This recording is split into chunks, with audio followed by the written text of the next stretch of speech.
তো এখানে একটা জিনিস দেখেন, একটা কুকুরকে অমিত 5 টাকা দিয়ে একটা রুটি খাইয়েছে। সেই কুকুরটাও কিন্তু অমিতের প্রেমে পড়ে গেছে। কিন্তু একটা মানুষকে 100 টাকা দিয়ে 1 প্লেট বিরিয়ানি খাওয়ালেও কিন্তু সেই মানুষটা একজনের প্রেমে পড়ে না।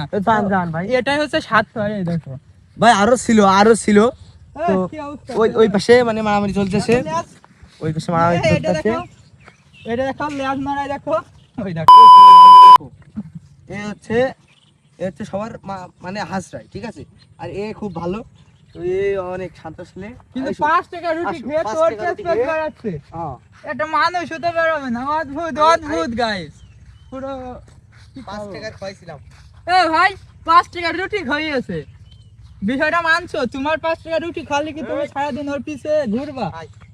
ওই যে ও কত ঘুরবে না, কিন্তু দেখো। আরে ইয়ার, এ ভাই আমার পিছে ঘোর, আমার পিছে ঘোর। আমি তো রুটি তো খাইনি ভাই। এ ভাই, এই তুই তো খাস না, এই দিন তোর পিছন ঘুরছে। তাই তো দেখছি রে। একবার 5 টাকা রুটি খাওয়াইলে এটা সারাক্ষণ থাকে। আয় টাকা, আয় হোয়াট এগার। ইজ দিস এগার, আয়। মালিক? What is this?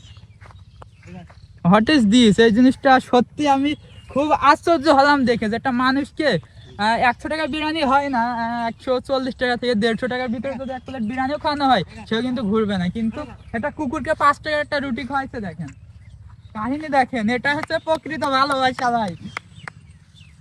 আমি কিন্তু চলে গেছে। ভিডিও করছো তুমি? দেখাও, একটু দেখাই দাও, একটু দেখাও। এই যে আমাদের ভাই ব্রাদার্স, আমাদের দেখাও না কে, আমাদের দেখাও ভাই ব্রাদার্স।